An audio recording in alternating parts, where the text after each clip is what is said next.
Si Dieu est pour nous, qui sera contre nous? Avec Dieu, nous ferons des exploits. C'est lui qui écrasera nos ennemis. Bienvenue au message de grâce et de foi, MJF numéro 22, la destinée prophétique. Psaume 60, le verset 12 dit, « Avec Dieu, nous ferons des exploits. Il écrasera nos ennemis. » C'est l'essence même de notre destinée. Faire des exploits avec Dieu. C'est une vérité à savoir. Il est primordial d'accomplir sa destinée. Être en dehors de la volonté de Dieu est aussi une perte de temps. Ne pas faire ce que veut le Seigneur est une perte de temps. Être oisif n'est pas seulement ne rien faire. C'est aussi faire des activités que Dieu ne t'a pas demandé. Car faire une chose que Dieu ne t'a pas demandé ne porte pas de fruits.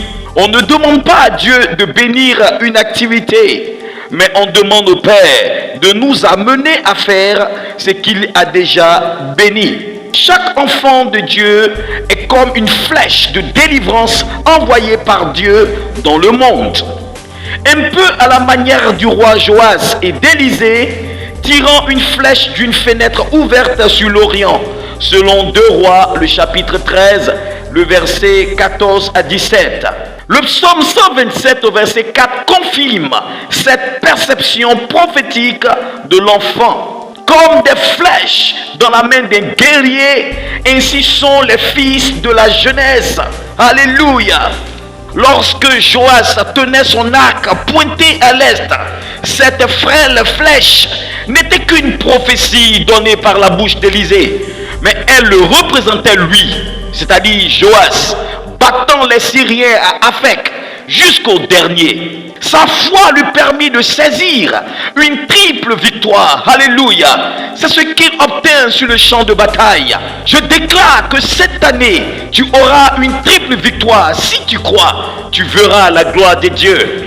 Dans Ésaïe, le chapitre 49, le verset 4, Israël est découragé parce que pendant un moment, il a complètement perdu le sens de sa destinée. Il dit, c'est en vain que j'ai travaillé. C'est pour le vide et le néant que j'ai consumé ma force. Israël n'a plus d'avenir lorsqu'il a perdu le sens de sa destinée. Je prophétise que tu redécouvres le sens de ta destinée. Tu redécouvres ce pourquoi tu existes au nom de Jésus. Accomplir sa destinée est la chose la plus importante qu'il soit. Être disciple de Jésus, tu accompliras ta destinée comme lui, le modèle parfait. Être disciple de Jésus a un prix.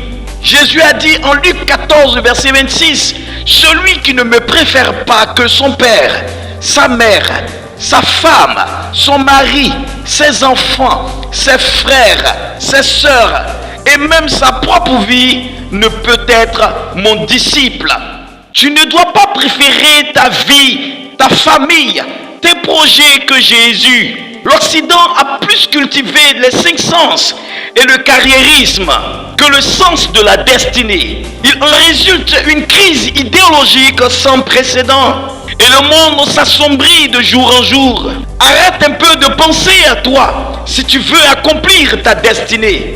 L'adage qui dit la charité bien ordonnée commence par soi est charnel et n'est pas biblique.